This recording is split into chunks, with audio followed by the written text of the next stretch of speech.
Assalamualaikum warahmatullahi wabarakatuh. Welcome to Amana Mana Channel. Mari belajar PPKN bersama. Di video kali ini kita akan membahas materi PPKN bab 6 bagian A, kelas 10 SMA SMK. Pada bab 6 membahas tentang ancaman terhadap negara dalam bingkai Bhinneka Tunggal Ika. A. Ancaman terhadap integrasi nasional.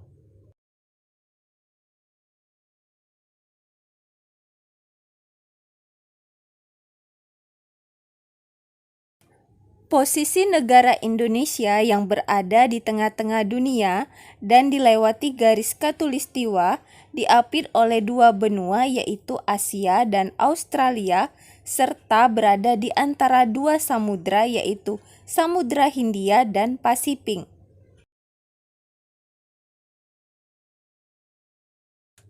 Posisi silang yang diberikan Tuhan kepada negara Indonesia tidak hanya meliputi aspek kewilayahan, melainkan meliputi aspek-aspek kehidupan sosial antara lain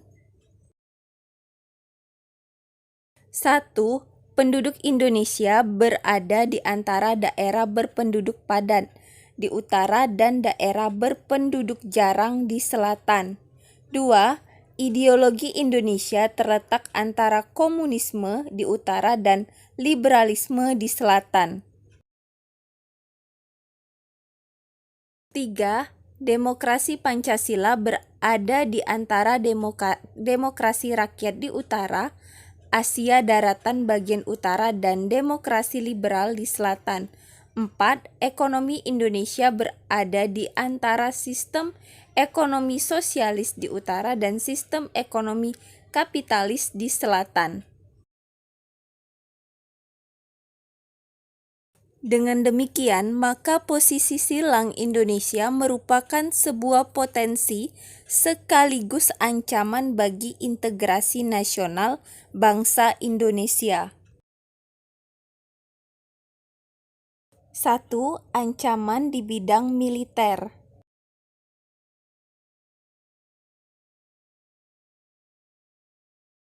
Aktivitas ini merupakan ancaman militer yang menggunakan kekuatan bersenjata yang terorganisir. Ancaman ini dinilai mempunyai kemampuan membahayakan kedaulatan negara, keutuhan wilayah, dan keselamatan segenap bangsa. Kekuatan senjata ini dapat digunakan untuk melakukan agresi atau invasi, pelanggaran wilayah, pemberontakan bersenjata, sabotase, spionase, aksi teror bersenjata, dan ancaman keamanan laut dan udara. Invasi merupakan bentuk agresi yang berskala paling besar dengan menggunakan kekuatan militer bersenjata yang dikerahkan untuk menyerang dan menduduki wilayah negara lain. Selain itu, bentuk ancaman militer yang sering terjadinya cukup tinggi adalah tindakan pelanggaran wilayah. Bisa wilayah laut, ruang udara, dan daratan. Buktinya, wilayah negara kita pernah ada yang dicaplok dan diakui oleh negara lain. Pemberontakan bersenjata juga menjadi ancaman militer yang harus serius ditangani oleh bangsa Indonesia. Pada dasarnya, pemberontakan bersenjata yang terjadi di Indonesia merupakan ancaman yang timbul dan dilakukan oleh pihak-pihak tertentu di dalam negeri. Spionase merupakan kegiatan yang biasanya dilakukan oleh agen-agen rahasia dalam mencari dan mendapatkan rahasia pertahanan negara dari negara lain. Kegiatan spionase dilakukan secara tertutup dengan menggunakan kemajuan ilmu pengetahuan dan teknologi. Aksi teror bersenjata ini memakan banyak korban, baik kepolisian dan masyarakat. Aksi teror ini merupakan bentuk kegiatan terorisme yang mengancam keselamatan bangsa dengan menebarkan rasa ketakutan yang mendalam serta menimbulkan korban tanpa mengenal rasa perikemanusiaan. Gangguan di laut dan di udara merupakan bentuk ancaman militer yang mengganggu stabilitas keamanan wilayah nasional Indonesia.